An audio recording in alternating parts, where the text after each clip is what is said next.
মামা আমি ক্লাসে না ক্লাসে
আসসালামু আলাইকুম রহমতুল্লাহ বারাকাতুহু। প্রিয় কলিজার ভাই বোন, আশা করি আপনারা সবাই মহান আল্লাহ তাআলার অশেষ মেহেরবানিতে অনেক ভালো আছেন, সুস্থ আছেন। আমাকে ক্লিয়ারলি দেখা যাচ্ছে কিনা এবং শোনা যাচ্ছে কিনা একটু কমেন্ট করে জানাবেন প্লিজ।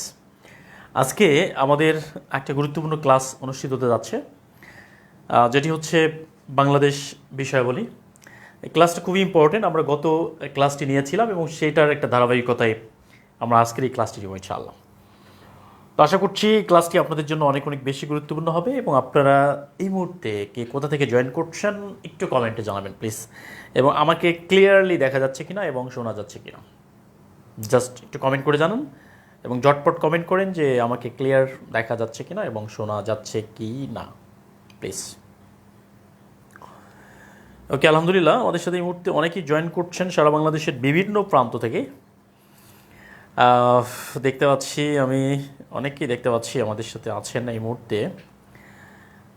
ওকে, দেখি আমাদের সাথে অনেকেই জয়েন করছেন অলরেডি, আলহামদুলিল্লাহ। ওকে, আশরাফুল আলম জয়েন করেছেন, আমাদের সাথে জয়েন করেছেন। Share love react done, thank you. Hridoy Roy join করেছেন আমাদের সাথে, আলহামদুলিল্লাহ, all clear, thank you. Abu Saim join করেছেন। মরিয়ম, এই দিক দিয়ে মা, এই দিক দিয়ে হ্যাঁ এই দিক দিয়ে যাও, এটা নিয়ে যাও, এটা নিয়ে যাও, যাও। Good, thank you. আজকে একটা ফাটাফাটি ক্লাস হবে বাংলাদেশ বিষয়াবলীর জন্য। ওকে, আশা করছি এই ক্লাসটি আপনাদের জন্য চমৎকার ক্লাস একটি হবে ইনশাআল্লাহ। ওকে, তা আমরা সরাসরি কথা না বাড়িয়ে ক্লাসেই চলে যাই আমরা বাংলাদেশ বিষয়াবলী। এইটা খুবই গুরুত্বপূর্ণ একটা ক্লাস টপিক আমাদের জন্য। তো আজকে আমরা যে ক্লাসটি নিচ্ছি সেটি হচ্ছে আমরা ইতিহাসের যে গুরুত্বপূর্ণ কিছু পার্ট সেটি শেষ করবো ইনশাআল্লাহ। ওকে, আমরা স্যার গণিত ক্লাস, খিজির স্যার সবগুলো ক্লাস নিতে বলবেন। ওকে, সমস্যা নাই। আসসালামু আলাইকুম রহমতুল্লাহ। ওয়ালাইকুম আসসালাম স্যার, ম্যাথ ক্লাস শেষ করেই জয়েন করলাম শুধু এইখানে, থ্যাংক ইউ সো মাচ। ওকে, প্রচুর পরিমাণ প্রেশার দেওয়া হচ্ছে, আপনাদেরকে পড়াশোনা করতে হবে। ওকে, আমরা একটু আচ্ছা আজকে আমরা ভাই আমি ক্লাসে ঢুকে গেছি, ক্লাস শেষ করে কথা বলবো ইনশাআল্লাহ। আপনার অ্যাকাউন্ট চেক করেন, অ্যাকাউন্ট চেক করেন। ওকে ওকে, এই যে বিকাশ। ওকে, প্রিয় কলেজের ভাই বোনা, ওকে স্যার ম্যাথ গতদিন করলাম ক্লাস 3, আজ আবার ক্লাস নাম্বার 11। বুঝলাম না, আমরা ক্লাসগুলো রেকর্ড ক্লাস দিয়ে দিয়েছি, 6টা ক্লাস গ্রুপে রেকর্ড দেওয়া আছে। ভাই আপনি যদি এতটুকু না বুঝেন তাহলে কেমনে হবে? আমাদের টিচারের সমস্যা ছিল, আমরা রেকর্ড ক্লাস দিয়েছি। আপনি রেকর্ড ক্লাস দেখেন, এবং প্রত্যেকটা ক্লাস গ্রুপে সিরিয়ালি দেওয়া আছে। আপনি হঠাৎ করে একদিন এসে গ্রুপে ঢুকেন, এটা তো হবে না। ঠিক আছে, সিরিয়াসলি পড়তে হবে। বিসিএসটা এত সহজ না। হ্যাঁ, ওকে। তো আমাদের সাথে জয়েন করছেন রাকিব হোসেন রকি, জয়েন করেছেন আমাদের সাথে, কাউসার আহমেদ জয়েন করেছেন। আমরা যে নামটি পড়ছি এখন, এটার নাম হচ্ছে বখতিয়ার খলজি। কী খলজি ভাই? বখতিয়ার খলজি। এই বখতিয়ার খলজির জন্ম হচ্ছে আফগানিস্তান। কোথায়? আফগানিস্তান। এই আফগানিস্তানে তার জন্ম, বখতিয়ার খলজি। আফগানিস্তানের একটা শহর আছে যেটার নাম হচ্ছে গরম শহর। গরম, এটাকে বলে গরম শির। এই গরম শির নামক একটি শহরে বখতিয়ার খলজির জন্ম হয়েছে। তিনি জাতিতে হলেন তুর্কি, মানে তিনি তুর্কি জাতিভুক্ত। ক্লিয়ার? তুর্কি জাতিভুক্ত। এই বখতিয়ার খলজি তিনি খুবই কুৎসিত ছিলেন, মানে খুবই কুৎসিত, মানে কালো ছিলেন। ক্লিয়ার? কুৎসিত ছিলেন। এবং তিনি খাটো ছিলেন, আর হাত ছিল তার লম্বা। হাত কি ছিল? হাত ছিল লম্বা, আর নাক ছিল বোচা। এই হচ্ছে বখতিয়ার খলজির ফিজিক্যাল স্ট্রাকচার। একটা জিনিস মনে রাখতে হবে, স্যার আপনার মাথায় আগে অনেক চুল ছিল, কিন্তু অনেক পড়াশোনার কারণে চুল পড়ে গেছে। ভাই, চুল মানুষের জীবনে বড় কিছু না। ওকে, চুল আসলে আসল জিনিস না। আম্মু, বাবা, আমার মা কোথায় ঘুমাচ্ছে? যাও মা, চলো তো, তোমাকে আগে দিয়ে আসি। চলো চলো, এইখানে ঘুমাচ্ছ? আসো।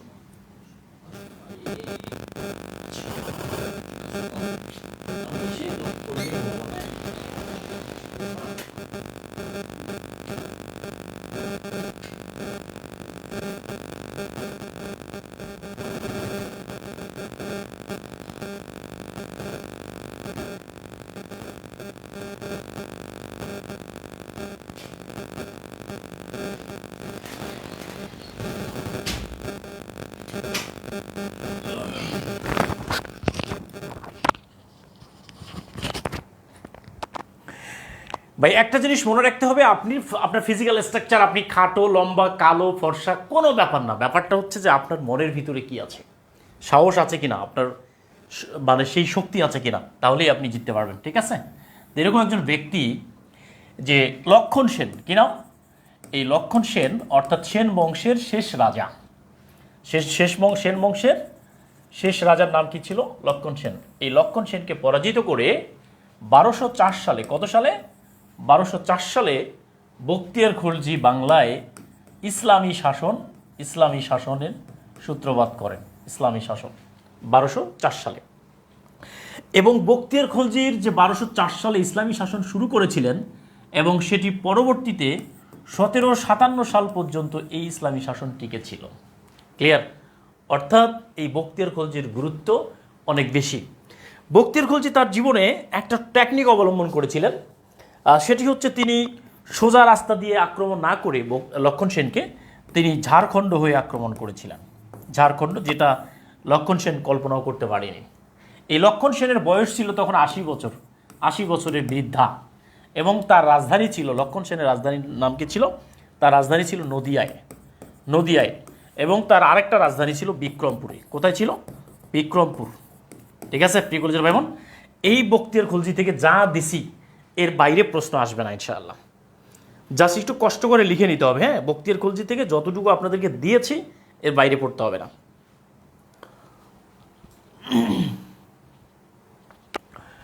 ও আমার ভাইয়েরা, ভালো করে বুঝেন, ইখতিয়ার উদ্দিন মোহাম্মদ বিন বখতিয়ার খলজি, তার জন্ম ছিল আফগানিস্তানের গরম শিরে। তার জন্ম, তিনি ছিলেন কুৎসিত কালো, লোকটা ছিল খাটো, হাত ছিল লম্বা, নাক ছিল বোচা।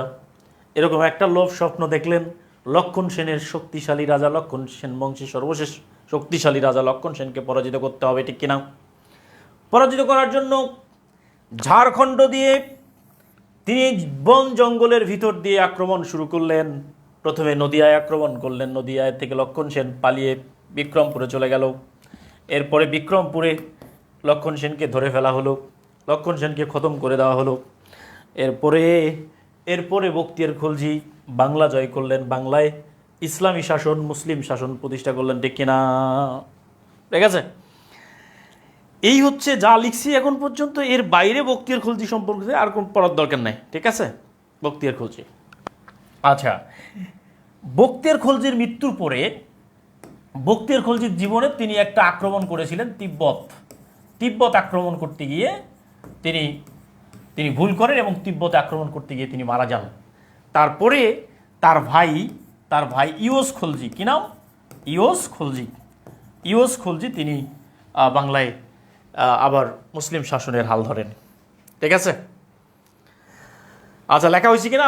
লেখা হয়ে গেলে ডান লিখতে হবে। এই যে তথ্যগুলো দিয়েছি, এই তথ্যগুলো একটু ভালো করে মনে রাখতে হবে। লেখা হয়েছে কিনা একটু কমেন্ট করে জানাবেন প্লিজ। লেখা কি হয়ে গেছে? একটু কমেন্ট করুন, না হলে আবার দিয়ে দিচ্ছি। ঠিক আছে, লেখা হয়ে গেলে একটু ডান লিখে। হ্যাঁ, তাহলে একটা প্রশ্ন দেই। প্রশ্ন হচ্ছে লক্ষণ সেনের রাজধানী কোথায় ছিল? তাহলে এই লক্ষণ সেনের রাজধানী কোথায় ছিল? যদি বলি নদিয়া, এরপরে হচ্ছে ঢাকা, এরপরে হচ্ছে রাজশাহী, ঠিক আছে, এরপরে হচ্ছে মালদহ। লক্ষণ সেনের রাজধানী কোথায় ছিল?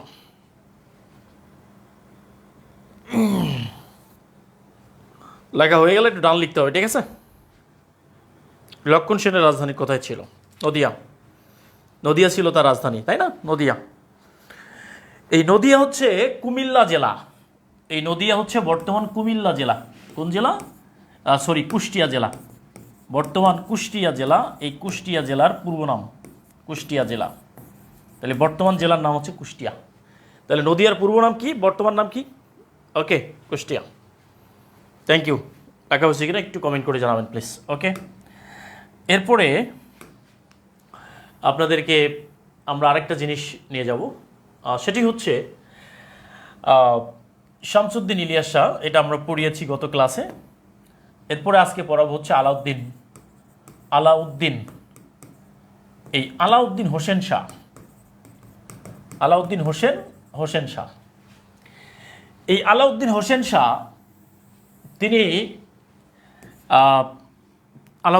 শাহ তিনি চালু করেছিলেন মূল্য নিয়ন্ত্রণ পদ্ধতি চালু করেছিলেন আলাউদ্দিন হোসেন শাহ। এবং তাকে বলা হচ্ছে ভারতের নেপোলিয়ন। ভারতের কি বলা হয়? নেপোলিয়ন বলা হয়। ভারতের নেপোলিয়ন বলা হয় আলাউদ্দিন হোসেন শাহকে। ভারতের নেপোলিয়ন বলা হয়। ওকে স্যার, আপনার জীবনী এত কঠিন ছিল, আপনার লাইফ থেকে অনেক কিছু শেখার আছে। হাফিজ, থ্যাংক ইউ ভাই। মানুষের জীবনটাই এরকম, এই যুদ্ধ কখনো থামা যাবে না, যুদ্ধ চলতে থাকবে, যুদ্ধে জয়লাভ করতে হবে। মানুষ কখনো হারে না, ঠিক আছে? হয় জিতে যায়, না হয় শিখে যায়। আলাউদ্দিন হোসেন শাহ মূল্য নিয়ন্ত্রণ পদ্ধতি, এটা জানতে হবে। আর ভারতের নেপোলিয়ন বলা হয় আলাউদ্দিন হোসেন শাহকে। ওকে, আলাউদ্দিন হোসেন শাহের জায়গায় হবে আলাউদ্দিন খলজি হবে ভাই, একটু ঠিক করে দিই কেমন? এই জায়গায় হবে আলাউদ্দিন খলজি। ওকে, এই জিনিসটা একটু মনে রাখতে হবে। হ্যাঁ, আলাউদ্দিন হোসেন শাহের জায়গায় হবে আলাউদ্দিন খলজি হবে। আলাউদ্দিন খলজি। এটা এই আলাউদ্দিন খলজি, জাস্ট খেয়াল করেন, আলাউদ্দিন খলজি, হোসেন শাহ না লিখে আলাউদ্দিন খলজি লিখবেন। এই আলাউদ্দিন খলজিকে বলা হয় মূল্য নিয়ন্ত্রণ পদ্ধতির জনক, এবং তাকে বলে ভারতের নেপোলিয়ন। আলাউদ্দিন খলজি, ঠিক আছে? লেখা হয়েছে কিনা একটু কমেন্ট করে জানাবেন। আলাউদ্দিন খলজি, হ্যাঁ, এটা লিখেন, আলাউদ্দিন খলজি লিখেন। এটা এই পর্যন্তই। ওকে, এরপরে আমরা চলে আসবো হচ্ছে পলাশির যুদ্ধ। কিসের যুদ্ধ? পলাশি। এই পলাশির যুদ্ধ কিসের যুদ্ধ? পলাশির যুদ্ধ। এই পলাশির যুদ্ধ হয়েছিল 1757 সালের 23 জুন। এই 23 জুন হচ্ছে পলাশি দিবস। পলাশি দিবস 23 জুন হচ্ছে পলাশি দিবস। এই পলাশির এটা হয়েছিল আমবাগান পলাশি। আর এটা হচ্ছে ভাগীরথী নদীর তীরে অবস্থিত। ভাগীরথী নদীর তীরে এই যুদ্ধটা হয়েছিল লর্ড ক্লাইভ বনাম নবাব সিরাজ, ঠিক আছে? লর্ড ক্লাইভ বনাম নবাব সিরাজের মধ্যে এই যুদ্ধটা হয়েছিল। লর্ড ক্লাইভের সৈন্য সংখ্যা ছিল 10,000, 10,000 সৈন্য ছিল, আর নবাব সিরাজের সৈন্য সংখ্যা ছিল 50,000। ঐতিহাসিকরা বলছেন নবাবের সৈন্যরা যদি ঢিলা কুলুপ দিয়েও তাদেরকে নিক্ষেপ করত, তারপরে হচ্ছে লর্ড ক্লাইভ পরাজিত হতো। কিন্তু সমস্যাটা হলো মীর জাফর। কি জাফর? মীর জাফর। এই মীর জাফর আলী খান ছিলেন তিনি বিশ্বাসঘাতক। পবিত্র কোরআন ছুঁয়ে তিনি শপথ করেছিলেন যে জীবনে আমি কখনো কি করব না, জীবনে আমি কখনো আমি নবাব ছাড়া অন্য কারো পক্ষে যুদ্ধ করব না। কিন্তু বাস্তবতা হয় ভিন্ন। মীর জাফর এবং নবাবের খালার নাম ছিল ঘসেটি বেগম। কি নাম? ঘসেটি। এই ঘসেটি বেগম ষড়যন্ত্র করে নবাব সিরাজউদ্দৌলাকে পরাজিত করা হয়েছে। অর্থাৎ এই 1757 সালে পলাশির যুদ্ধের পরাজয়ের মাধ্যমে বাংলার স্বাধীনতার সূর্য প্রায় 200 বছরের জন্য অস্তমিত হয়ে গিয়েছিল। ক্লিয়ার? লেখা হয়েছে কিনা একটু কমেন্ট করে জানাবেন প্লিজ। লেখা কি ডান? লেখা হয়ে গেছে কিনা একটু কমেন্ট করে জানাবেন। ওকে, তাহলে এখন যদি পরীক্ষায় আসে যে পলাশি কোন নদীর তীরে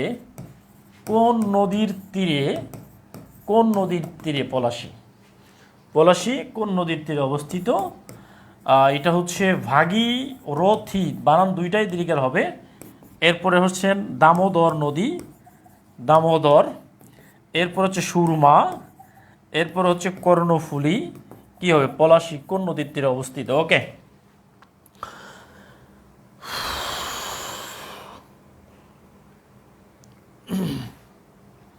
লেখা হয়েছে কিনা একটু কমেন্ট করে জানাবেন। ওকে ভাই, আপনি কি সমস্যা নাকি? আসসালামু আলাইকুম রহমতুল্লাহ। আপনার মার্কারের কালারটা একটু ভিন্ন হলে ভালো হতো। কি সমস্যা ভাই? মার্কারের কালার তো ঠিক আছে।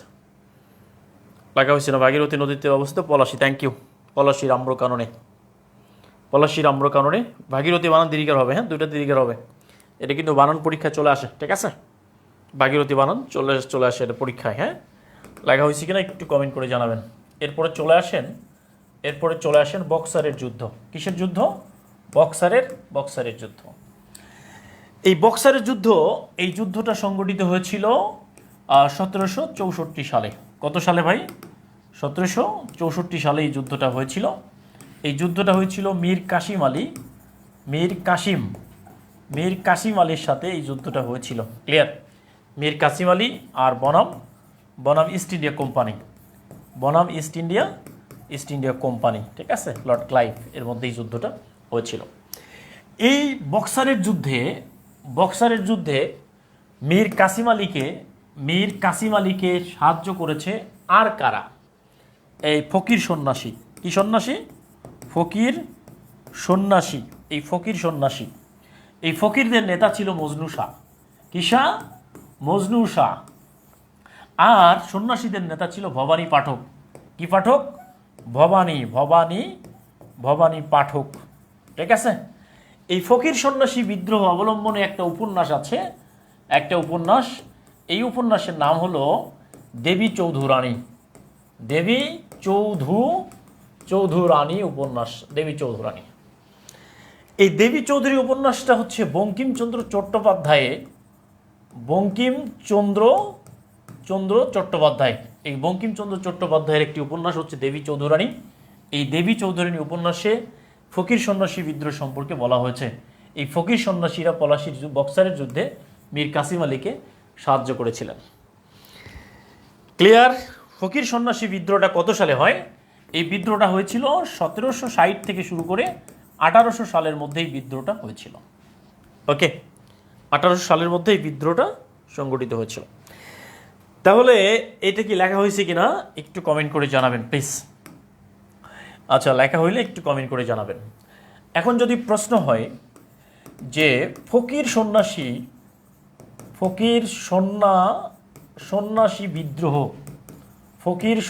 বিদ্রোহ অবলম্বনে রচিত উপন্যাসের নাম কি?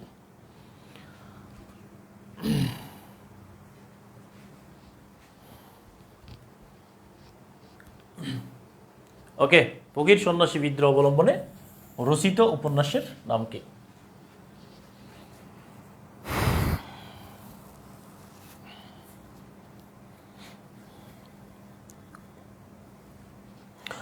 আহ, আসিয়া খাতুন বলছেন ভাই আপনার সাথে কথা বলতে চাই, এখানেই বলুন ভাই। আইবুর রহমান বলছেন দেবী চৌধুরানী উপন্যাস, বক্সারের যুদ্ধ, মীর কাসিম আলী, থ্যাংক ইউ। বঙ্কিম চট্টোপাধ্যায় 1800 সালের মধ্যে দেবী চৌধুরানী উপন্যাস। ওকে, দেবী চৌধুরানী, দেবী চৌধুরানী উপন্যাস। Looking good sir, thank you so much. Looking good, looking good, Debi Chaudhurani, Debi Chaudhurani উপন্যাস, ঠিক আছে। এরপরে চলে আসেন আমরা বক্সারের যুদ্ধের পরে কি হয়। বক্সারের যুদ্ধের পরে 1765 সালে দ্বৈত শাসন চালু হয়। দ্বৈত শাসন, দ্বৈত শাসন চালু হয়। আর 1765 সালে ব্রিটিশরা দিওয়ানি লাভ করে। কি লাভ করে? দিওয়ানি লাভ। এই দিওয়ানি কি? দিওয়ানি মানে হচ্ছে রাজস্ব, অর্থাৎ রাজস্ব আদায়ের ক্ষমতা চায় ব্রিটিশদের হাতে, ঠিক আছে। রাজস্ব আদায়ের ক্ষমতা কোথায় যায়? ব্রিটিশদের হাতে। এই দিওয়ানি লাভ বা দ্বৈত শাসনের ফলাফল কি হয়েছিল? ফলাফল হয়েছিল 76-এর মনন্তর। 76-এর মনন্তর, 76-এর মনন্তর সংগঠিত হয়েছিল।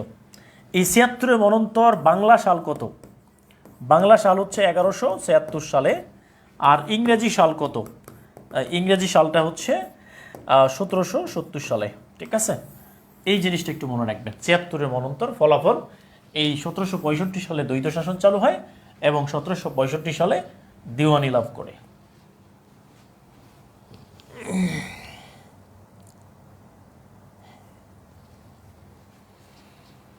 লেখা হয়েছে কিনা?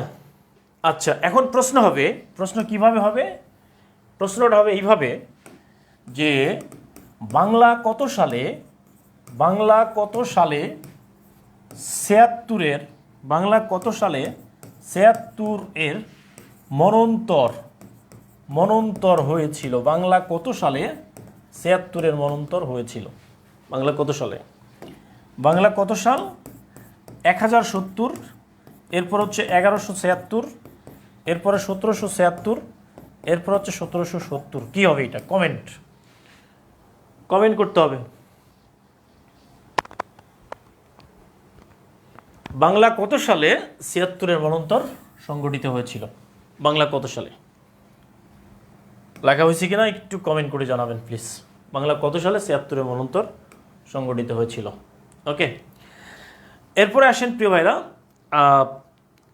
এরপরে চিরস্থায়ী বন্দোবস্ত। চিরস্থায়ী বন্দোবস্ত, এটা খুবই ইম্পর্টেন্ট।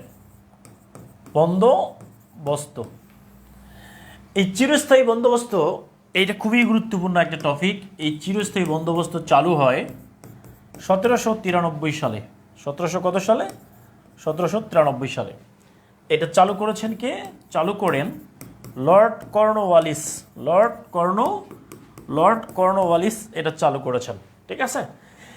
এই চিরস্থায়ী বন্দোবস্ত মানে জমির যে অধিকার স্থায়ীভাবে দিয়ে দেওয়া হয়, এর বিনিময়ে খাজনা আদায়। খাজনা, এই খাজনা আদায়ের জন্য একটা আইন করা হয়েছিল। এই আইনটার নাম হচ্ছে সূর্যাস্ত আইন। কি আইন? সূর্যাস্ত। এই আইনটার নাম ছিল সূর্যাস্ত আইন। এই সূর্যাস্ত আইন মানে সূর্য অস্ত যাওয়ার আগেই খাজনা পরিশোধ করতে হতো। এটাকে বলা হতো কালা আইন। কি আইন? কালা আইন। কি আইন ভাই? কালা আইন।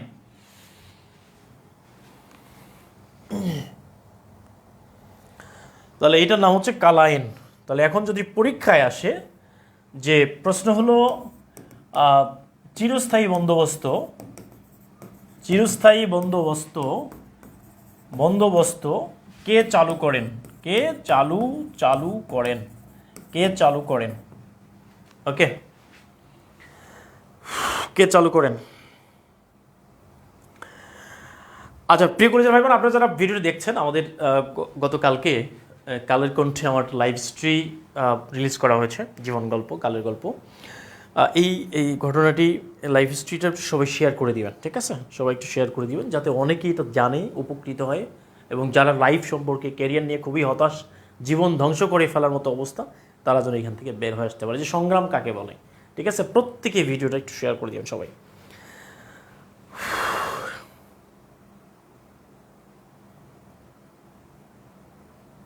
Lord Cornwallis, thank you so much. Okay, lord Cornwallis. এরপরে আমরা পড়ব হচ্ছে চিরস্থায়ী বন্দোবস্ত। এটা খুবই গুরুত্বপূর্ণ একটা জিনিস। এরপরে আমরা কি পড়ব? এরপরে আমরা পড়ব হচ্ছে Lord William Bentinck. Lord William Bentinck. এই লর্ড উইলিয়াম বেন্টিং তিনি হচ্ছেন কি করেছেন? তিনি যে কাজটা করেছেন, তিনি সতীদাহ প্রথা, তিনি সতীদাহ প্রথা বাতিল করে দিয়েছেন। কি করে দিয়েছেন? বাতিল করে দিয়েছেন 1800 কত সালে? 29 সালে। এই সতীদাহ প্রথা বাতিল করার জন্য রাজা রামমোহন রায় কি করেছেন? রাজা রামমোহন রায় আন্দোলন করেছিলেন। কি করেছিলেন? আন্দোলন করেছিলেন সতীদাহ। অর্থাৎ 19 শতাব্দীতে হিন্দু সমাজে যে কোনো হিন্দু পুরুষ মারা গেলে তার সাথে স্ত্রীকে জীবন্ত চিতায় পুড়ে ফেলা হতো, এটাকে বলা সতীদাহ। এটা নিষিদ্ধ করেন কে? William Bentinck. ওকে, তাহলে এখানে প্রশ্ন হবে এরকম যে সতীদাহ প্রথা নিষিদ্ধ করেন কে? সতীদাহ প্রথা কি করেন? নিষিদ্ধ করেন কে? কে নিষিদ্ধ করেন সতীদাহ প্রথা? সতীদাহ প্রথা নিষিদ্ধ করেন কে? আচ্ছা, প্রিয় কলেজের ভাই, ক্লাসটা একটু শেয়ার করে দিই সবাই। হ্যাঁ, আমরা সবাই একটু ক্লাসটা শেয়ার করে দিই, কেমন? আমরা সবাই একটু ক্লাসটা শেয়ার করে দিই।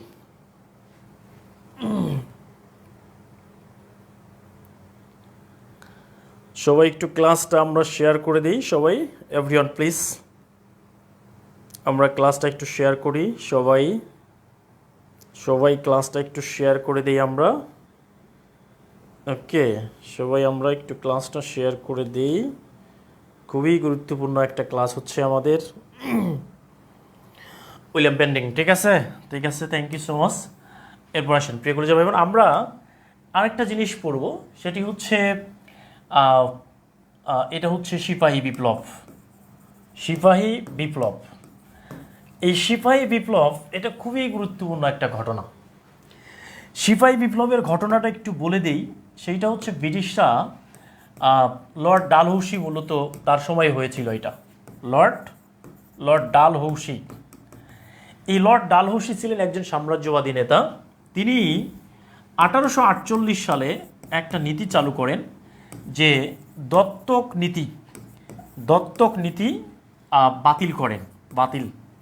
এটা কি? এটা হচ্ছে এমন একটা জিনিস, যে সকল রাজ্যের রাজার সন্তান নাই, ওই সকল রাজ্যের রাজারা অন্যের সন্তানকে দত্তক নিত। ফলে ওই রাজা মারা গেলে তার সন্তান রাজা হতো। লর্ড ডালহৌসি এই যে 1848 সালে তিনি এই যে দত্তক প্রথা নীতি বাতিল করে দেন। এটা হচ্ছে 1। 2 নম্বর হচ্ছে 1856 সালে লর্ড ডালহৌসি তিনি কি করেন? তিনি এনফিল্ড নামে একটা বন্দুকের গুলির একটা চালু করেন, এনফিল্ড। ঠিক আছে, যেটাকে আমরা বলি কার্তুস। এই যে কার্তুস চালু করেন, ধারণা করা হয় এই এনফিল্ডটা তৈরি করা হয়েছে কি দিয়ে? গরুর চর্বি প্লাস হচ্ছে শুকুরের চর্বি দিয়ে। শুকুরের চর্বি আর গরুর চর্বি দিয়ে এনফিল্ড বানানো হয়েছে। ব্রিটিশরা সবসময় শাসন করতেন ডিভাইড অ্যান্ড রুল পলিসিতে। Divide and rule policy, clear? এইটা মানে ভাগ করো আর শাসন করো। এই দুইটা নীতির কারণে একটা বিপ্লব হয়েছে, যেই বিপ্লবটার নাম হচ্ছে সিপাহী বিপ্লব। কি বিপ্লব? সিপাহী বিপ্লব। এই বিপ্লবটার নাম হচ্ছে সিপাহী বিপ্লব। তাহলে আমি একটু দেখাই এখানে এই জায়গাটা একটু দেখাই, তাহলে এইখান থেকে দেই। ওকে, আচ্ছা, এই জায়গাটা এখান থেকে একটু দেখাই। ওকে, আচ্ছা, এটা হচ্ছে সিপাহী বিপ্লবটা আসলে কি জিনিস? তাহলে এই যে সিপাহী বিপ্লব, এই বিপ্লবটা শুরু হয়েছে 1857 সালে 29শে মার্চ। কত তারিখে? 1857 সালের 29শে মার্চ ব্যারাকপুর থেকে এই বিদ্রোহটা শুরু হয়েছিল। ব্যারাকপুরের সেনা ছাউনি থেকে এই বিদ্রোহটা শুরু হয়েছিল। ওকে, এই বিদ্রোহটা শুরু করেছেন কে? শুরু করেন হচ্ছে মঙ্গল পাণ্ডে। কি পাণ্ডে? মঙ্গল পাণ্ডে এই বিদ্রোহটা শুরু করেছেন। আর এই বিদ্রোহে ঢাকায় দায়িত্বে ছিলেন রজব আলী নামে একজন ব্যক্তি। কি আলী? রজব আলী। এই রজব আলী নামে একজন ব্যক্তি ঢাকায় দায়িত্ব পালন করেছেন। এই সিপাহী বিদ্রোহে রংপুরের সমন্বয়ক কে ছিলেন? রংপুর থেকে দায়িত্ব পালন করেছেন একজন সিপাহী, তার নাম হচ্ছে ওয়ালিদাদ মোহাম্মদ। ওয়ালিদাদ মোহাম্মদ। ক্লিয়ার? ওয়ালিদাদ মোহাম্মদ। অসাধারণ একটা class, thank you so much. Okay, wow wow wow wow. Sharmin Akter বলছে ওয়াও ওয়াও। মোস্তাফিজুর রহমান বলছেন 1857 সালে মঙ্গল পাণ্ডের মাধ্যমে শুরু হয় সিপাহী বিদ্রোহ।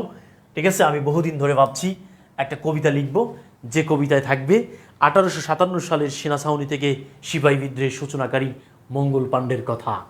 ক্লিয়ার?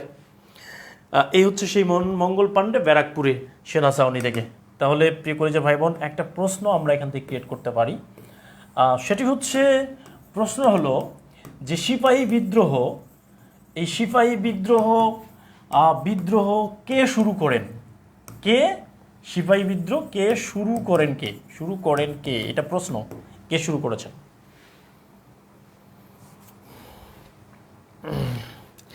সুবল দাস বলছে যে স্যার এটা ট্রান্সলেশন করে দিয়ে আজকে। ভাই এইটা ক্লাস? এইটা ক্লাস হচ্ছে? হ্যাঁ, আচ্ছা। Walidad Mohammad, thank you so much. Okay, Abdullah Madani, thank you. Walidad Mohammad, thank you so much. Okay, Wali রংপুরে দায়িত্ব পালন করেছেন Walidad Mohammad, thank you so much. Okay, আচ্ছা, এরপরে আসেন প্রিয় কলেজের ভাই বোন, আমরা মঙ্গল পাণ্ডে সিপাহী বিদ্রোহ শুরু করেছেন কে? মঙ্গল পাণ্ডে।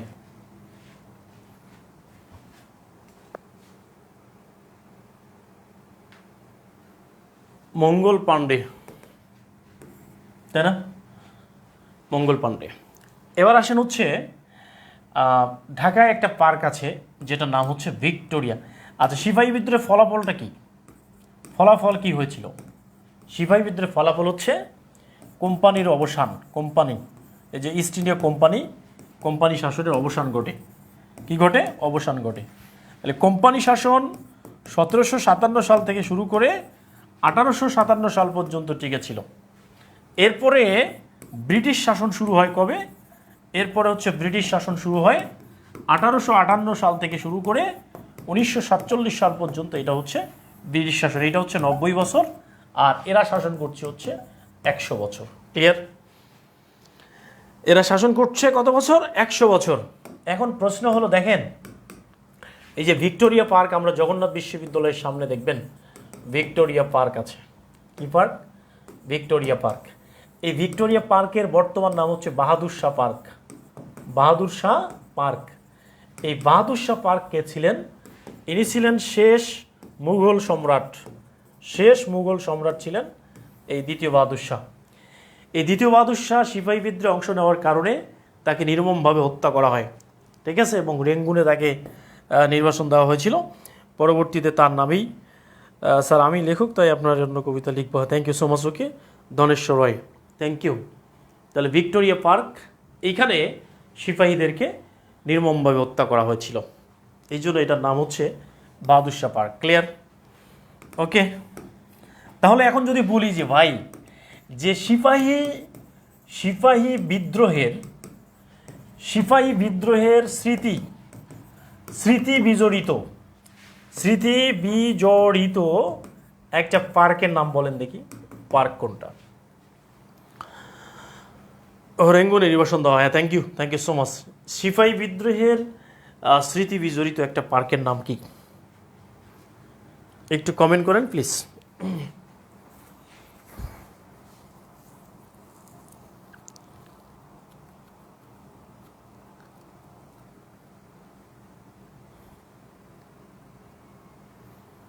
বাহাদুর Shah park, thank you so much. এরপরে চলে আসেন, আমরা পড়ব হচ্ছে জাতীয় কংগ্রেস।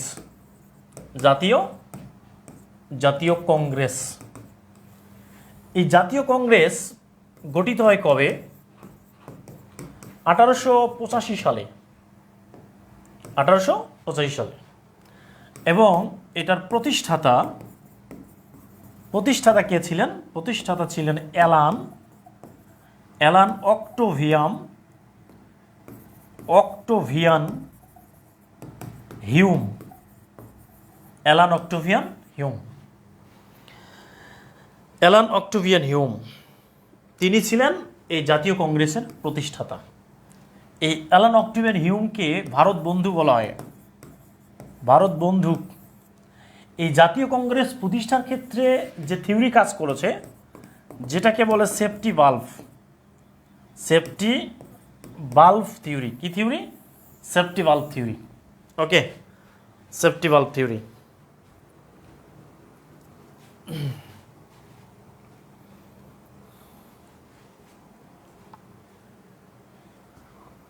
সেফটি বাল্ব থিওরি, হ্যাঁ। তাহলে এখন প্রশ্ন হচ্ছে জাতীয় কংগ্রেস কত সালে গঠিত? জাতীয় কংগ্রেস কত সালে গঠিত হয়?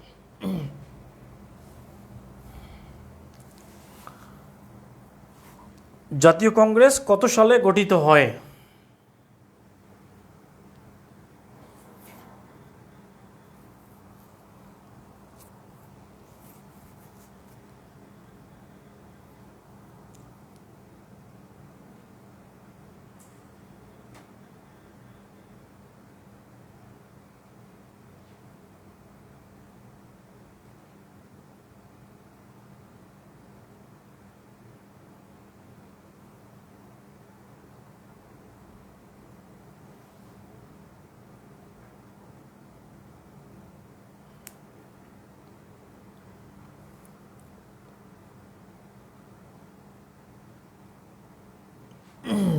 ওকে, জাতীয় কংগ্রেস কত সালে গঠিত হয়?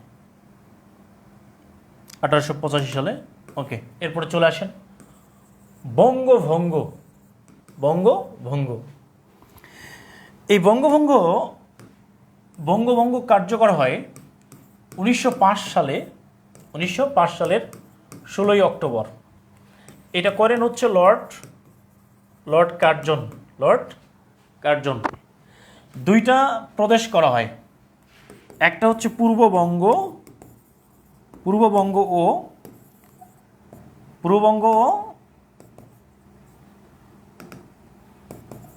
আসাম প্রদেশ। এই পূর্ববঙ্গ আসাম প্রদেশের রাজধানী করা হয় ঢাকায়। আরেকটা হলো পশ্চিমবঙ্গ। এই প্রদেশের রাজধানী করা হয় কলকাতায় হচ্ছে এটা রাজধানী। ক্লিয়ার?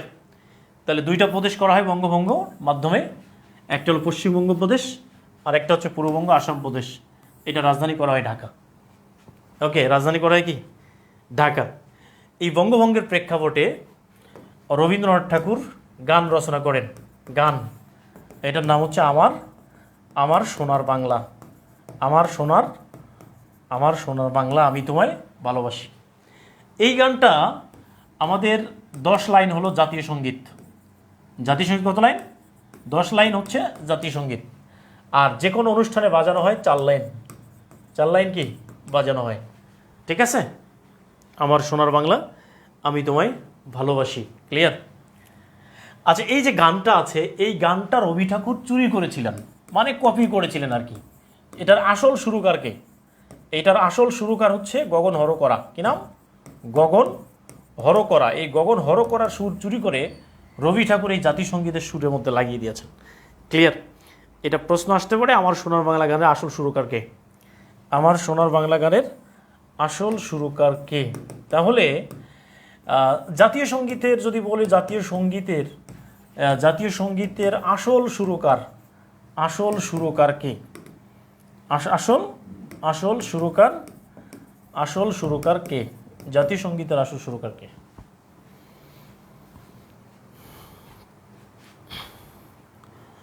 ওকে, গগন হরকরা। হ্যাঁ, থ্যাংক ইউ, গগন হরকরা।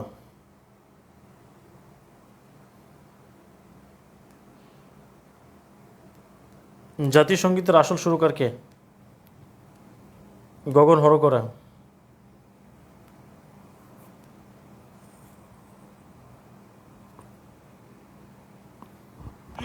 লেখা হয়েছে কিনা একটু কমেন্ট করে জানাবেন প্লিজ। ঠিক আছে, লেখা হয়েছে। আসল সুরকার কি জাতিসংগীতের? গগন হর করা। এরপরে চলে আসেন আমরা, এরপরে হচ্ছে বঙ্গভঙ্গ, বঙ্গভঙ্গ রদ, রদ বা বাতিল। বঙ্গভঙ্গ বাতিল করা হয় কবে? বাতিল বা রদ করা হয় 1911 সালে। ঠিক আছে, বাতিল করেন কে? বাতিল করেন হচ্ছে লর্ড হার্ডিন্স। লর্ড হার্ডিন্স বঙ্গভঙ্গ বাতিল করে দেন। ক্লিয়ার? বঙ্গভঙ্গ কী করে দেন? বাতিল করে দেন। এই বঙ্গভঙ্গের ফলে একটা আন্দোলন গড়ে ওঠে যেটার নাম হচ্ছে স্বদেশী আন্দোলন। এই স্বদেশী আন্দোলন করতে গিয়ে ক্ষুদিরাম, এই ক্ষুদিরামের ফাঁসি হয়। ক্ষুদিরামের কি হয়? ফাঁসি হয়। তাহলে তার ফাঁসিটা হয়েছে কত সালে? 1908 সালের 11ই অগাস্ট ক্ষুদিরামকে ফাঁসি দিয়ে হত্যা করা হয়। এই ক্ষুদিরামকে নিয়ে লেখা একটা বিখ্যাত গান হচ্ছে একবার বিদায় দেমা ঘুরে আসি। একবার বিদায় দেমা ঘুরে আসি। ঠিক আছে, একবার বিদায় দেমা ঘুরে আসি। তাহলে প্রশ্ন হলো বঙ্গভঙ্গ বাতিল করেন কে? বাতিল করেন, বঙ্গভঙ্গ কে বাতিল করে দিয়েছেন? বঙ্গভঙ্গ বাতিল করছেন কে? কমেন্ট করতে হবে প্লিজ দ্রুত। বঙ্গভঙ্গ কে বাতিল করেন?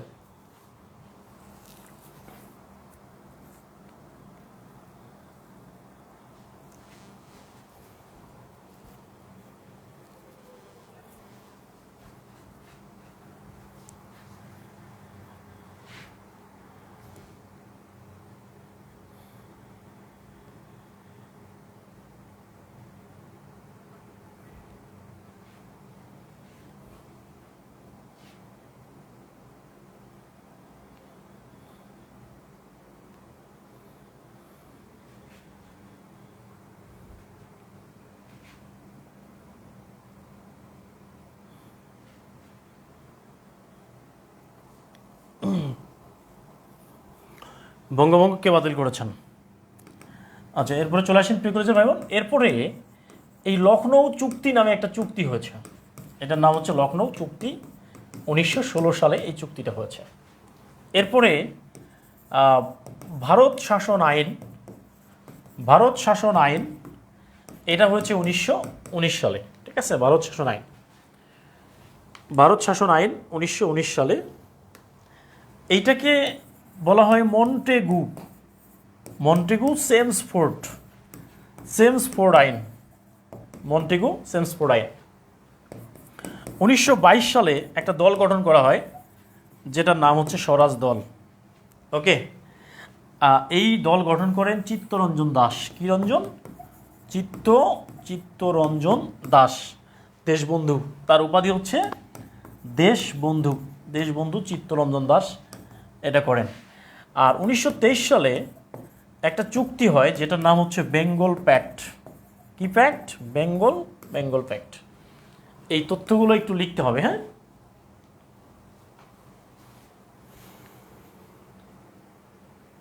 ওকে। তাহলে বেঙ্গল প্যাক্ট চুক্তি হয় 1923 সালে। এরপরে স্বরাজ দল গঠন হয় 1922 সালে। ভারত শাসন আইন 1919 সালে।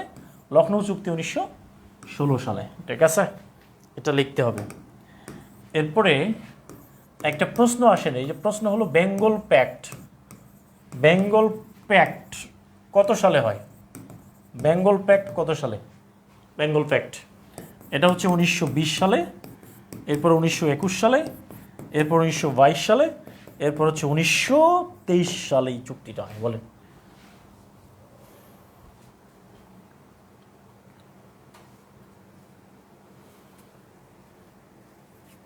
তাহলে বেঙ্গল প্যাক্ট চুক্তিটা কত সালে হয়? ওকে, প্রিয় কলিজার ভাই, আমি আপনাদেরকে বলি যে আমি আপনাদেরকে ফ্রি পড়াচ্ছি। ফ্রি মূলত এই যে অনেকেই বলছেন যে সাইফ স্যার ক্লাস নেয় না, ক্লাস নিবে না, আপনাদেরকে অনেকেই মানা করছিল, তাই না? আপনারা কি ক্লাসগুলো করে উপকৃত হচ্ছেন কিনা একটু কমেন্ট করে জানাবেন প্লিজ। ক্লাসগুলো করে কি আপনাদের কোনো লাভ হচ্ছে?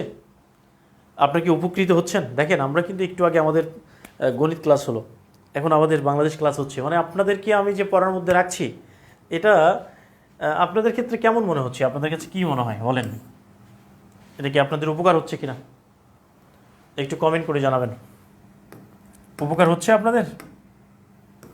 ভাই আমি জীবনে সংগ্রাম করে যুদ্ধ করে আসছি, মূলত আমি অন্তত কারো ক্ষতি করবো না, এতটুকু বিলিভ করতে পারেন, ঠিক আছে? এই বিলিভটা করতে পারেন ইনশাআল্লাহ। এরপরে চলে আসেন আমরা এই 1935 সালে ভারত শাসন আইন পাশ হয়।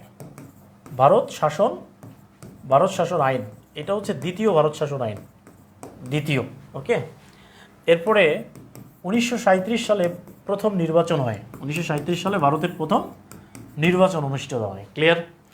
এই 1937 সালে নির্বাচনে একে ফজলুল হক, কি নাম? একে ফজলুল, এই ফজলুল হক তিনি মুখ্যমন্ত্রী হন। মুখ্যমন্ত্রী, তাহলে বাংলার প্রথম মুখ্যমন্ত্রী কে হন? একে ফজলুল হক। ক্লিয়ার? 1939 সালে দ্বিজাতি তত্ত্ব হয়, দ্বিজাতি তত্ত্ব প্রদান করা হয়। এরপরে 1940 সালে লাহোর প্রস্তাব, কি প্রস্তাব? লাহোর প্রস্তাব, এটা মনে রাখতে হবে। 1942 সালে ভারত ছাড় আন্দোলন হয়। ভারত ছাড় আন্দোলন কত সালে? 1942 সালে। ক্লিয়ার? 1942 সালে কি হয়? ভারত ছাড় আন্দোলন হয়। এরপরে 1947 সালের 14ই আগস্ট, 1947 সালের 14ই আগস্ট কি হয়? পাকিস্তান স্বাধীন হয়। পাকিস্তান স্বাধীন হয়। আর 1947 সালে 1947 15ই আগস্ট স্বাধীন হয় কে? ভারত স্বাধীন হয়ে যায়। ঠিক আছে, তাহলে এইটা হচ্ছে পাক ভারত স্বাধীনতা।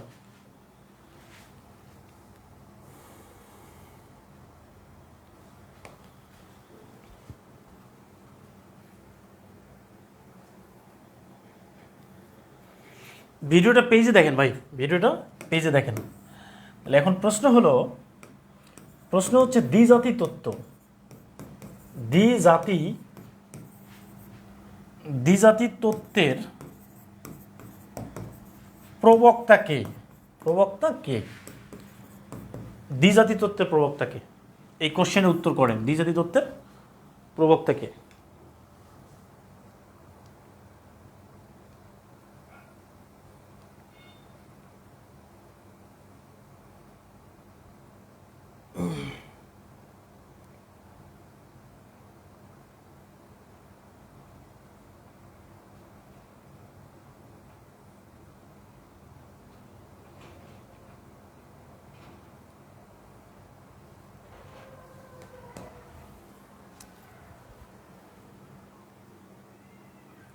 দ্বিজাতি তত্ত্বের প্রবক্তা কে?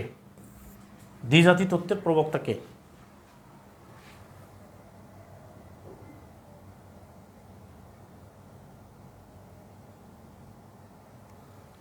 ওকে, এরপরে চলে আসে হচ্ছে তমুদ্দিন মজলিস। তমুদ্দিন মজলিস, এই তমুদ্দিন মজলিস হচ্ছে একটা সাংস্কৃতিক সংগঠন।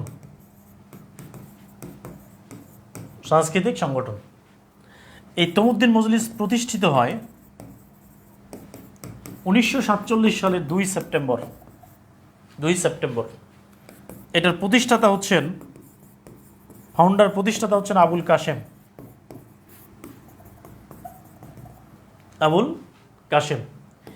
এই তমুদ্দিন মজলিস হচ্ছে একটা কি ধরনের সংগঠন? সাংস্কৃতিক সংগঠন। ক্লিয়ার? সাংস্কৃতিক সংগঠন তমুদ্দিন মজলিস, অর্থাৎ বাংলা ভাষা, বাংলাদেশের ভাষা উর্দু হবে নাকি বাংলা হবে এটা নিয়ে এই তমুদ্দিন মজলিস একটা কাজ করেছিল আর কি। ঠিক আছে, তাহলে যদি প্রশ্ন হয় যে তমুদ্দিন মজলিস কি ধরনের সংগঠন, কি ধরনের সংগঠন তমুদ্দিন মজলিস?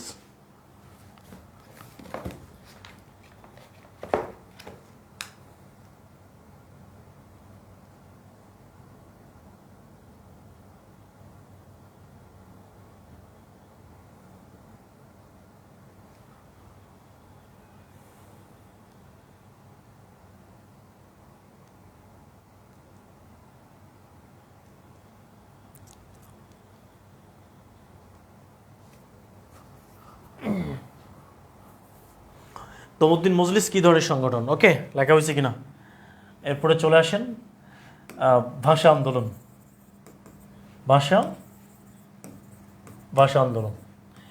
তাহলে খেয়াল করেন 1952 সালে 52 সালের 21শে ফেব্রুয়ারি আমাদের আন্তর্জাতিক মাতৃভাষা দিবস। তাহলে 1952 সালের যে 21শে ফেব্রুয়ারি, এই দিনটা ছিল 8ই ফাল্গুন।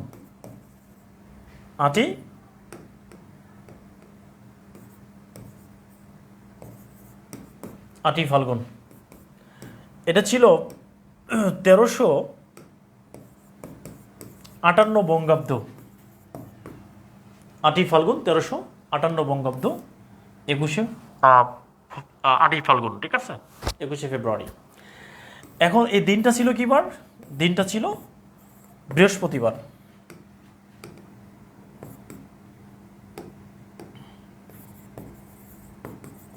দিনটা ছিল কি বার? বৃহস্পতিবার। এই তারিখগুলো ভাই দরকার, ঠিক আছে? এই যে 8ই ফাল্গুন মানে কি? ফাল্গুন মাসে ভাষা আন্দোলনটা হয়েছিল। আরেক ফাল্গুন হচ্ছে জহির রায়হানের একটি উপন্যাসের নাম। ভাষা আন্দোলনকে নিয়ে লেখা জহির রায়হানের একটি উপন্যাসের নাম হচ্ছে আরেক ফাল্গুন। তাহলে যদি পরীক্ষায় আসে 1952 সালের 21শে ফেব্রুয়ারি, 1952 সালের 21 ফেব্রুয়ারি এ দিনটা কী বার ছিল? দিনটা কী বার ছিল? দিনটা ছিল কী বার?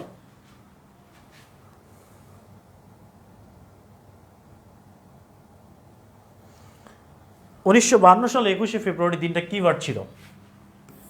একটু কমেন্ট করতে হবে। দিনটা কী বার ছিল? দিনটা ছিল বৃহস্পতিবার, ঠিক আছে? দিনটা ছিল কী বার? বৃহস্পতিবার। লেখা হয়েছে কিনা? এবার আসেন হচ্ছে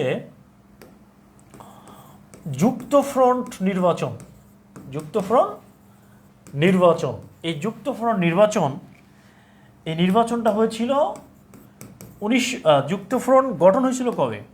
এই যুক্তফ্রন্ট গঠন হয়েছে 1953 সালের 4 ডিসেম্বর। যুক্তফ্রন্ট গঠন হয়েছে। আর এই যুক্তফ্রন্ট গঠন হয়েছে, এটা হচ্ছে গঠন। আর নির্বাচনটা হয়েছে কবে? নির্বাচনটা কবে হয়েছে? 1954 সালের 2 থেকে 8ই মার্চ। 1954 সালে নির্বাচনটা হয়েছে। মন্ত্রিসভা গঠন হয়েছে কবে?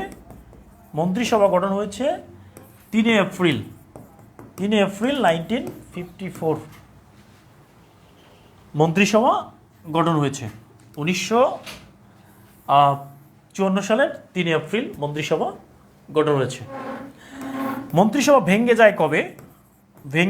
মন্ত্রিসভা ভেঙে যায় 30শে মে 1954 সালে। কত সালে? 1954 সালে 30শে মে মন্ত্রিসভা ভেঙে গেছে। এটার মেয়াদ ছিল কতদিন?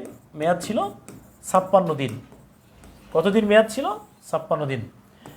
এটার মুখ্যমন্ত্রী কে ছিলেন? ছিলেন হচ্ছে এ কে ফজলুল হক ছিলেন এই মন্ত্রিসভার মুখ্যমন্ত্রী। ওকে, মন্ত্রিসভার মুখ্যমন্ত্রী। এই নির্বাচনে 21 দফা ছিল। কত দফা?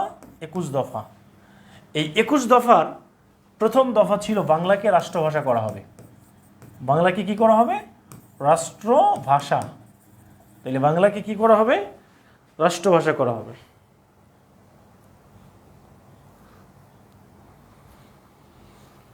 লেখা হয়েছে একেবারে খুবই ইনফরমেটিভ, একেবারে ইতিহাস, একেবারে ইতিহাস পানি হয়ে যাচ্ছে ইনশাআল্লাহ, ঠিক আছে? ইতিহাস কি পানি। তাহলে এখন প্রশ্ন হলো যুক্তফ্রন্ট মন্ত্রিসভা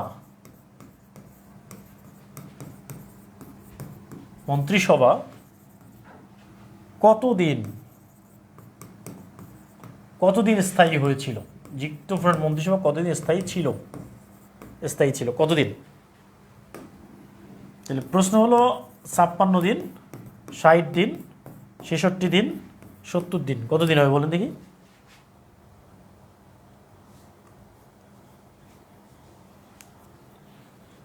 যুক্তফ্রন্ট মন্ত্রিসভা কতদিন স্থায়ী হয়েছিল, ঠিক আছে? এরপরে চলে আসেন আমরা এরপরে পর্ব হচ্ছে শিক্ষা আন্দোলন হয়েছিল কত সালে? এটা পরীক্ষায় আসতে পারে। শিক্ষা আন্দোলন 1962 সালে শিক্ষা আন্দোলন হচ্ছে এই জিনিসটা। এটি একটু খুবই খুবই গুরুত্বপূর্ণ একটা জিনিস, ঠিক আছে। এরপরে চলে আসেন প্রিয় কলেজে ভাই, মুক্তিযুদ্ধ। মুক্তিযুদ্ধ 1971 সালের মুক্তিযুদ্ধ। এই মুক্তিযুদ্ধের যে স্বাধীনতার ঘোষণা দেওয়া হয় 1971 সালের 26শে মার্চ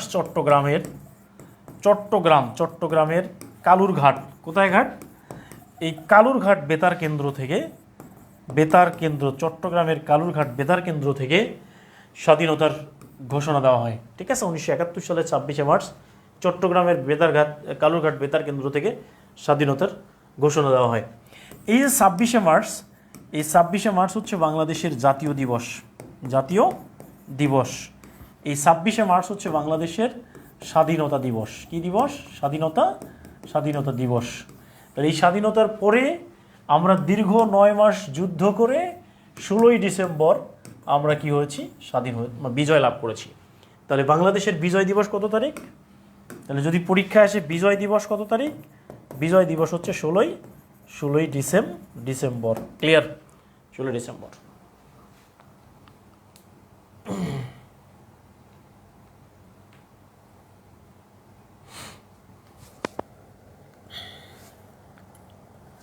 লেখা হয়েছে কিনা? তাহলে এখন প্রশ্ন হলো, এই প্রশ্ন সবাই ভুল করে, যে বাংলাদেশের জাতীয় দিবস কত তারিখ? 20শে মার্চ, 26শে মার্চ, 27শে মার্চ, 16ই ডিসেম্বর। বলেন দেখি, এইটা পরীক্ষায় ভাই কেউ বলতে পারে না।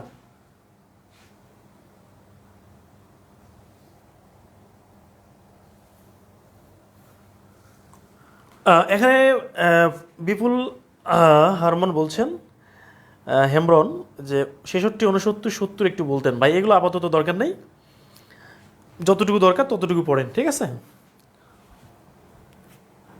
চাকরির জন্য যতটুকু দরকার ততটুকু পড়েন।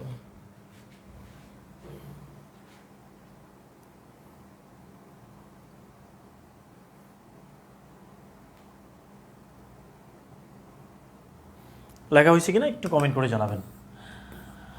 এরপরে চলে আসেন আমরা সেক্টর পড়ব। মুক্তিযুদ্ধের সময় সেক্টর ছিল 11টা, আর সাব সেক্টর ছিল 64টা। এই 11টা সেক্টর যদি আমরা একটু চিন্তা করি, সেক্টর ছিল কয়টা? 11টা, তাই না? 11টা সেক্টর। তাহলে আমরা যদি একটু চিন্তা করি প্রিয় কলেজের ভাই বোন, বাংলাদেশের ইতিহাস, বাংলাদেশের এইভাবে যদি একটু চিন্তা করি, তাহলে আমরা এটা হলো ঢাকা হচ্ছে 2 নম্বর সেক্টর। এটা কি? ঢাকা 2 নম্বর। এটা হলো চট্টগ্রাম, এটা হলো 1 নম্বর সেক্টর। কত নম্বর? তাহলে 1, 2 গেল। এরপরে 3, 4 আর হলো 5। এইটা হলো মৌলভীবাজার, সিলেট, হবিগঞ্জ, সুনামগঞ্জ, এই জায়গাটায়। তাহলে এটা হলো সিলেট বিভাগ, এর মধ্যে এইটা। তাহলে এই যে এটা হচ্ছে রংপুর বিভাগ 6 নম্বর। কত নম্বর? 6 নম্বর। এই যে এটা হলো রাজশাহী বিভাগ, কত নম্বর? এটা হলো 7 নম্বর। এরপরে এই যে এটা হচ্ছে, এটা কি? এইটা হচ্ছে খুলনা। এই খুলনা হচ্ছে 8 নম্বর সেক্টর। এরপরে এই যে এটা হলো বরিশাল বিভাগ, এটা হচ্ছে 9 নম্বর সেক্টর। আর এইটা হলো সমুদ্র এলাকা, এটা হচ্ছে 10 নম্বর সেক্টর। কত নম্বর? 10 নম্বর। আর এই যে জায়গাটা দেখতে পাচ্ছেন, এটা হলো কিশোরগঞ্জ, ময়মনসিংহ বিভাগ, এইটা হচ্ছে 11 নম্বর সেক্টর, ঠিক আছে। তাহলে খেয়াল করেন, আমি আপনাদেরকে যে জিনিসটা বলে দিচ্ছি একেবারে একবারে সোজা মনে রাখবেন। 11টা সেক্টর ছিল, 11টা সাব সেক্টর হচ্ছে 64টা। এই 11টা সেক্টর হচ্ছে, চট্টগ্রাম হলো 1 নম্বর, এদিক দিয়ে শুরু হয়েছে। আর 2 নম্বর হচ্ছে ঢাকা, আর 3, 4, 5 হলো সিলেট বিভাগের অংশ, আর 6 নম্বর হচ্ছে রংপুর বিভাগ, 7 নম্বর হচ্ছে রাজশাহী বিভাগ, 8 নম্বর হলো খুলনা বিভাগ, 9 নম্বর হচ্ছে বরিশাল বিভাগ, 10 নম্বর হচ্ছে সমুদ্র এলাকা, 11 নম্বর হচ্ছে ময়মনসিংহ বিভাগ। ভাই আর কিছু লাগবে? ইতিহাস পানি হয়ে যাচ্ছে ইনশাআল্লাহ। হ্যাঁ,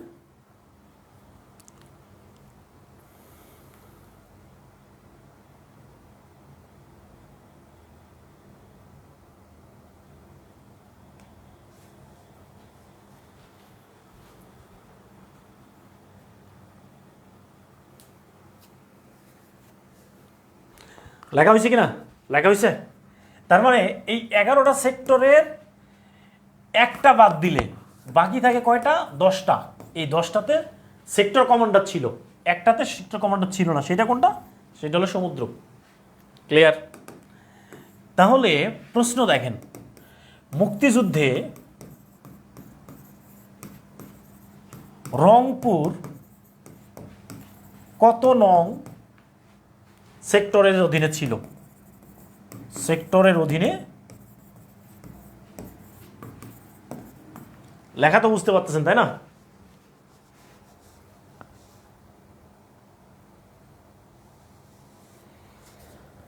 এক ক্লাসেই সেক্টর শেষ। সেক্টর ভাই মুখস্থ করার দরকার আছে? সেক্টর শুধুমাত্র মনে মনে চিন্তা করবেন যে 1 নম্বর চট্টগ্রাম, 2 নম্বর ঢাকা, 3 নম্বর, 4 নম্বর, 5 নম্বর সিলেট অঞ্চল, 6 নম্বর রংপুর, 7 নম্বর রাজশাহী, 8 নম্বর হচ্ছে খুলনা, 9 নম্বর হচ্ছে বরিশাল, 10 নম্বর হচ্ছে সমুদ্র এলাকা, 11 নম্বর হচ্ছে ময়মনসিংহ। হয়ে গেল, শেষ।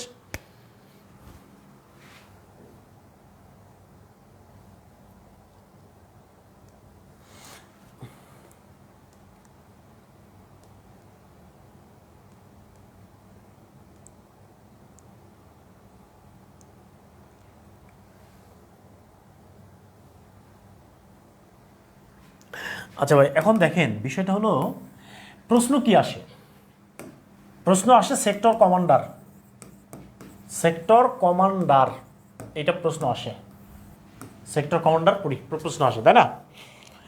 তাহলে সেক্টর মনে রাখতে হবে জি, ঠিক আছে, খাস, শি, মি, বা, নু।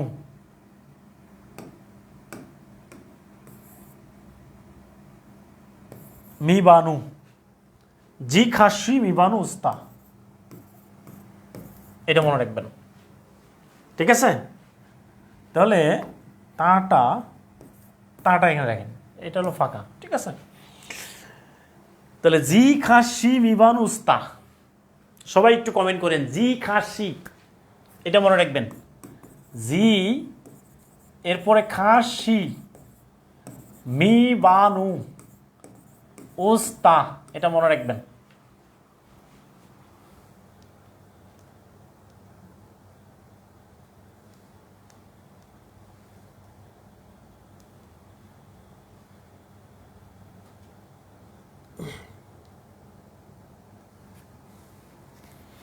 জি খাসি মিবান উস্তা। তাহলে এইটা হলো 1, এটা হচ্ছে 2, এটা হলো 3, এটা হলো 4, এটা হলো 5, এটা হলো 6, এটা হলো 7, এরপরে এটা হচ্ছে 8, এটা হচ্ছে 9, এটা হচ্ছে 11, তাই না? 10 নম্বর তো কোনো কমান্ডার ফাঁকা নাই। তাহলে এখন আমরা লিখবো হলো জিতে হচ্ছে জিয়াউর রহমান। জিতে কি?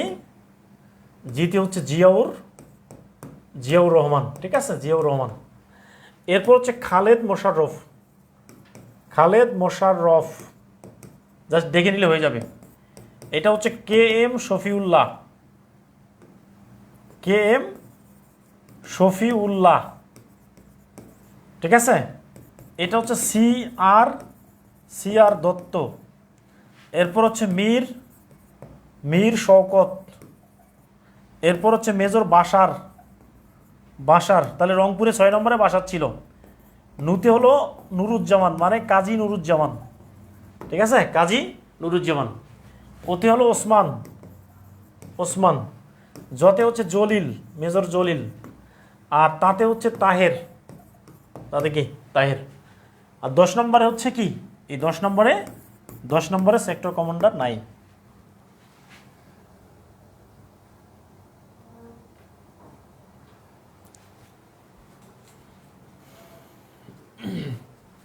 তাহলে দেখেন প্রিয় কলেজের ভাই বোন, একদিনই ক্লাস মুক্তিযুদ্ধ দেয়। জিতে জিয়াউর রহমান, আর খাতে হচ্ছে খালেদ মোশাররফ, শতে হচ্ছে K M Shafiullah, C R Datta, Mir Shawkat, major Bashar, Nuruzzaman, Osman, Jalil, Taher, আর নাই হচ্ছে লেখা হয়েছে, লেখা হলে ডান লিখবেন।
লেখা হইলে ডান লিখবেন, ঠিক আছে? ডান। এবার চলে আসেন, মুক্তিযুদ্ধের ফোর্স কয়টা ছিল? ফোর্স ফোর্স ছিল তিনটা। একটা হচ্ছিল জেড ফোর্স, একটা কে ফোর্স, আর একটা লেস ফোর্স। জেডটা হচ্ছে জিয়াউর রহমান। এরপর হচ্ছে কেতে হচ্ছে খালেদ মোশাররফ। এরপর হচ্ছে কে এম শফিউল্লাহ।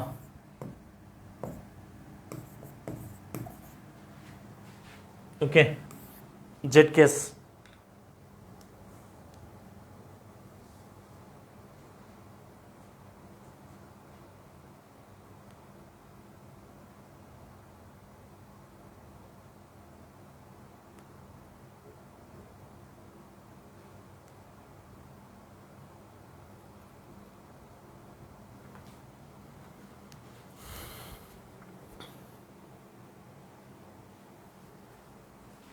লেখা হয়েছে ভাই। তাহলে প্রশ্ন হচ্ছে, একটা প্রশ্ন দিই, কোন সেক্টরে কোনো কমান্ডার ছিল না? কোন সেক্টরে কোনো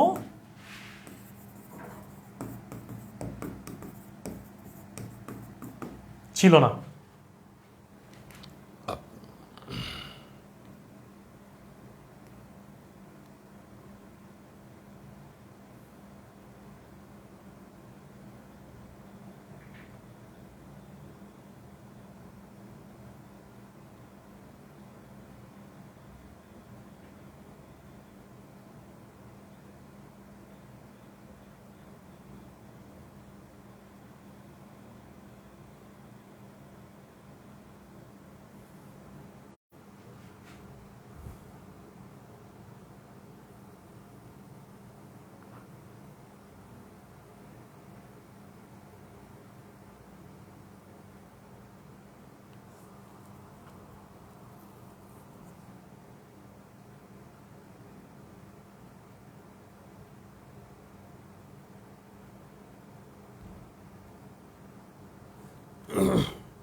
প্রিয় কলেজের ভাই বোন, আপনার ক্লাসটি কেমন হয়েছে?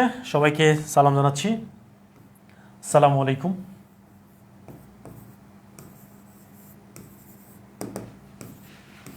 ওয়া রাহমাতুল্লাহ ওয়া বারাকাতুহু। সবাইকে সালাম জানাচ্ছি। সবাই একটু বলবেন ক্লাসটি কেমন হচ্ছে, একটু সবাই বলবেন, কমেন্ট করবেন সবাই প্লিজ। ক্লাসটি আপনাদের কেমন লাগলো? টানা ক্লাস, একদম পানি পানি করে ক্লাস, বাংলাদেশ বিষয়াবলী।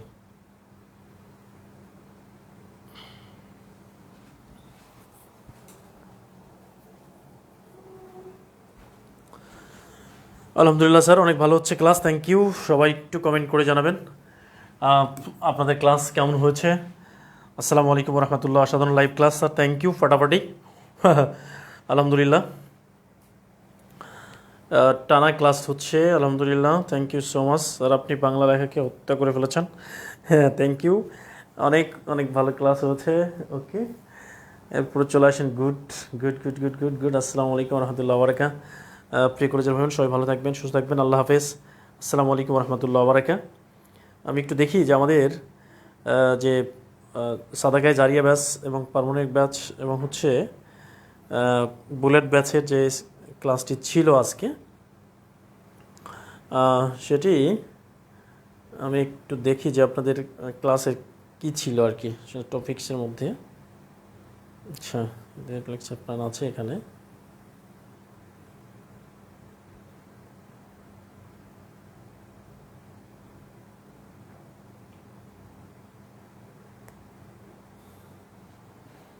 আচ্ছা, আজকে আপনাদের ছিল হলো, আলহামদুলিল্লাহ আমরা লেকচার 3-4 শেষ করে ফেলেছি, আলহামদুলিল্লাহ। ওকে, জুলাই বিপ্লবটা একটু পরে ক্লাসে আমরা আলোচনা করে দিব ইনশাআল্লাহ। এরপরে ক্লাসে বাংলাদেশের আয়তন সীমানা, বাংলাদেশের উপজাতি। ওকে, একটা ক্লাস আমরা দিব, আপনাকে রেকর্ড দিব, একটা ক্লাস আপনাদের রেকর্ড দিব ইনশাআল্লাহ। একটা ক্লাস রেকর্ড দেওয়া হবে, 5 নম্বর ক্লাসটা বাংলাদেশের আয়তন অবস্থান সীমানার রেকর্ড দেওয়া হবে, আর উপজাতি ক্লাসটা হবে, কেমন, ইনশাআল্লাহ। তো মোটামুটি আমাদের আন্তর্জাতিকও প্রায় শেষ হয়ে গেছে, আমাদের বাংলাদেশ বিষয়াবলী শেষ প্রায় হচ্ছে, আর একটা ক্লাস বাকি আছে, ওটা রেকর্ড দিয়ে দিব ইনশাআল্লাহ। হ্যাঁ, রেকর্ড ক্লাস পাবেন। গলার একটু সমস্যা হচ্ছে, এরপরে আমরা বাংলা ব্যাকরণ ক্লাস শুরু করবো ইনশাআল্লাহ। হ্যাঁ, সবাই ভালো থাকবেন, সুস্থ থাকবেন, আল্লাহ হাফেজ। আসসালামু আলাইকুম রহমতুল্লাহ ওয়া বারাকাতুহু। Good night.